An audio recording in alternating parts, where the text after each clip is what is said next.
नमस्कार। आप देख सुन रहे हैं अरुण पांडे की बात। आज बिहार विधानसभा में मुख्यमंत्री नीतीश कुमार और विपक्ष के नेता तेजस्वी यादव आमने सामने हो गए। मौका था राज्यपाल के अभिभाषण पर वाद विवाद का, और उसमें जो परिपाटी है, संसदीय परंपरा है, धन्यवाद प्रस्ताव पारित होता है। तो बहस चली 2 दिन। आज मुख्यमंत्री को जवाब देना था। उसके पहले विपक्ष के नेता तेजस्वी यादव ने जवाब भाषण दिया। कोई 80 मिनट से अधिक के भाषण में नीतीश कुमार पर जमकर हमला बोला। खासकर यहीं से शुरू किया कि मुख्यमंत्री तो हमेशा कहा करते हैं कि 2005 के पहले कुछ था। ये तंज कसते हुए कहा कि जैसे मालूम पड़ता है कि 2005 के पहले बिहार में न चांद था, न सूरज था, न धरती थी। सब कुछ नीतीश कुमार के मुख्यमंत्री बनने के बाद ही हुआ है। हालांकि मुख्यमंत्री नीतीश कुमार 2005 के पहले लालू प्रसाद और राबड़ी देवी के शासन की चर्चा करते हैं कि कानून व्यवस्था की क्या स्थिति थी। शाम ढलने के बाद लोग घर से नहीं निकलते थे, विकासहीनता की स्थिति हो गई थी। हमला बोला करते हैं अस्पताल में रोज जहाँ 29 मरीज आते थे रोज, अब वो संख्या तो बढ़कर काफ़ी हो गई थी। 11,000 से अधिक लोग आ रहे हैं रोगी अस्पताल में महीने। ये सब कुछ जो चर्चा करते हैं अपनी उपलब्धियों का। अब इसी सब कुछ में तेजस्वी यादव ने कहा कि भाई बिहार का मुख्यमंत्री तो थका हुआ है, सरकार पर हमला बोला कि पूर्व नौकरशाह सरकार चला रहे हैं, जो हमेशा कहा करते हैं। और ये भी कहा कि आज तो हम असेंबली में आए हैं पूरा एकेडमिक चर्चा के लिए, और उसमें यहाँ तक कहा कि लालू प्रसाद के राजकाज का हिसाब किताब दिया कि जो बात कहते हैं वो सही नहीं है। 2005 के पहले लालू प्रसाद एक मजबूत नेता थे, मजबूत सरकार थी। आज तो हालत वैसी नहीं है। और फिर नीतीश कुमार ने जो गरीबों को, वंचितों को आवाज़ दी, जो एक बदलाव लाया, ये सब की चर्चा की तेजस्वी ने। खैर, इस सब कुछ के बाद जिस समय तेजस्वी का भाषण चल रहा था, मुख्यमंत्री अपने कमरे में बैठे बैठे अपने कार्यालय कक्ष जो विधानसभा में है वहीं से सब सुन रहे थे। अब भाषण समाप्त होने के बाद फिर आए सदन में। अब बारी थी नीतीश कुमार की। तो नीतीश कुमार फिर शुरू हुए वहीं से कि अरे कुछ था पहले, हम चर्चा यहीं से, फिर जो वो कहा करते हैं वही शुरुआत हुई। फिर क्या था, टोका टुकी शुरू हुई। तो नीतीश कुमार उखड़ गए और तेजस्वी को साफ तौर पर सामने कहा कि भाई तुम तो बच्चे थे, तुम क्या जानते हो? तुम्हारे पिता को मुख्यमंत्री हमने ही बनाया।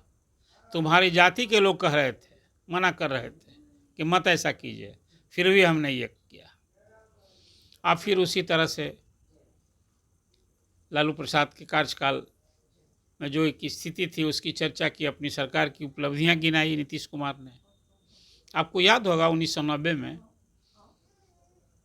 जब लालू प्रसाद मुख्यमंत्री बने, उस समय नीतीश कुमार उनके अच्छे खासे मित्र थे, और उस समय केंद्र में वीपी सिंह की सरकार थी, प्रधानमंत्री वीपी सिंह थे।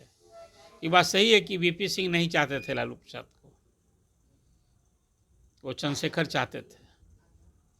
चंद्रशेखर ने ही नीतीश कुमार को समझाया था।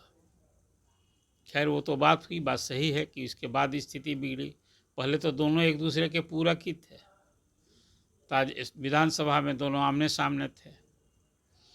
जहाँ तेजस्वी ने कहा कि भाई अब तो ये अंतिम इनकी सरकार का ही राज्यपाल का ही भाषण हुआ, अंतिम बजट भी पेश हुआ है, अब तो ये विदाई का वर्ष है, ये चुनाव का जो साल है नीतीश कुमार का।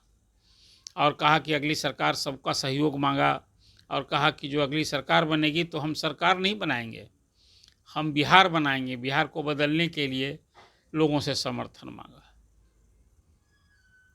वहीं नीतीश कुमार जब जवाब देने के लिए खड़े हुए तो उन्होंने भी कहा कि भाई 2 बार तो इसको मौका दिए, 2 बार हमने साथ किया, लेकिन गड़बड़ करता रहा, तो हटा दिए। और अब तो फिर नीतीश कुमार के भाषण के दौरान ही विपक्ष ने वॉकआउट कर दिया था, कहा कि ये विपक्ष की सीटें खाली दिखेंगी चुनाव के बाद, लोग अब नहीं आने वाले हैं, इनकी हालत और ख़राब होगी। मतलब आज विधानसभा में नीतीश कुमार और तेजस्वी यादव आमने सामने थे, दोनों में वार पलटवार हुआ, दोनों ने एक दूसरे पर हमला कर किया। ये तो ही सदन की बात। अब तो बुरे चुनावी दंगल में इस बजट सत्र के बाद यही देखने को आपको मिलेगा, चलता रहेगा इस सिलसिला चुनाव तक। वहीं एक आज और भी एक राजनीतिक आयोजन था पटना में। आज भाजपा की राज्य परिषद की बैठक थी। दिलीप जायसवाल आज निर्वाचित अध्यक्ष हो गए। बड़ा फंक्शन था बापू सभागार में, और उसमें केंद्रीय ऊर्जा मंत्री मनोहर लाल खट्टर केंद्र की ओर से आए हुए थे। सभी बिहार के नेताओं का संबोधन हुआ और सबों ने, जो भाजपा सभागार पूरा भरा था खचाखच, अच्छी खासी भीड़ थी, भाजपा के राज्यभर के कार्यकर्ता आए हुए थे, सांसद विधायक सभी थे। और उसमें यह आह्वान हुआ, उसमें खास बात ये रही कि सभी नेताओं ने, तो प्रदेश के सारे नेताओं ने कहा कि भाई इस बार हम लोग को जीतना है, 2025 का सीट जीतने का लक्ष्य है, हम लोग जीतेंगे, एनडीए 225 सीट जीतेगा। लेकिन जब मनोहर लाल खट्टर ने संबोधन किया तो उन्होंने साफ साफ कार्यकर्ताओं को संदेश दिया कि भाई जो अगला चुनाव है वो नीतीश कुमार के ही नेतृत्व में लड़ना है, और अब सबको ये चुनाव में नीतीश कुमार के नेतृत्व में फिर एनडीए की सरकार बने, ये ताकत लगानी है।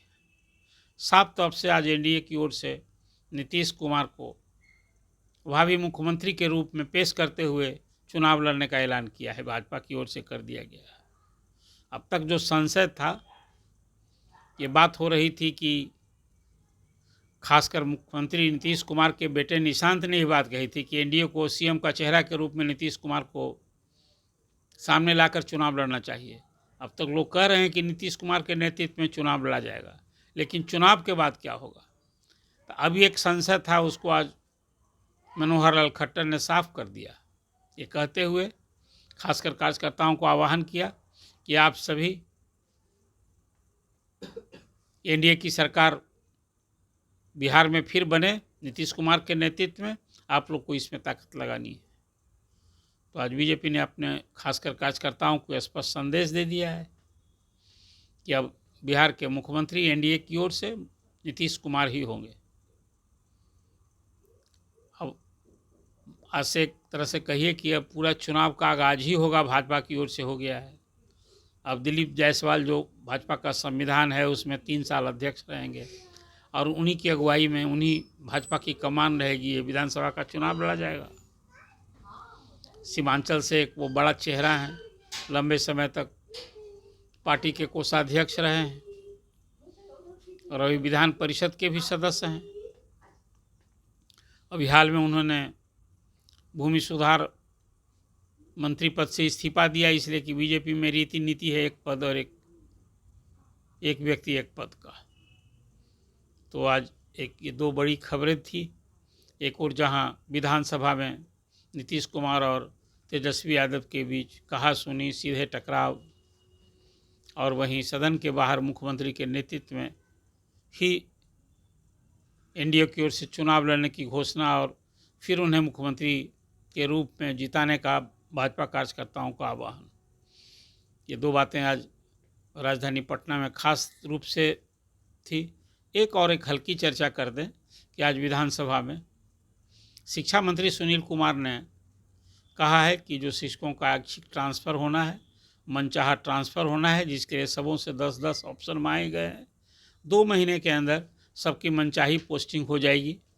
इस संबंध में सब विभाग ने सॉफ्टवेयर सब डेवलप कर लिया है, कार्रवाई हो रही है, और इसमें जहां वैकेंसी आरे आएगी, मतलब 10 जगह का जो चॉइस दिया गया है उसमें कहीं वैकेंसी नहीं होगी, तो फिर जो जिला स्तर पर जिलाधिकारी की अध्यक्षता में, प्रमंडल स्तर पर प्रमंडलीय आयुक्त की अध्यक्षता में, और राज्य स्तर पर जो शिक्षा सचिव की अध्यक्षता में जो कमेटी बनी हुई है, फिर जहाँ शिक्षकों की शिकायत रह जाएगी तो उसका फिर उनके आवेदन पर विचार होगा, आवेदन वो देंगे।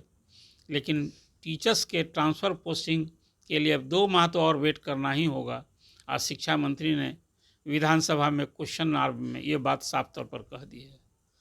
तो आज का ये खासकर राजधानी में राजनीतिक हलचल की जो जानकारी आपसे अवगत किया, आपको ये चर्चा कैसी लगी?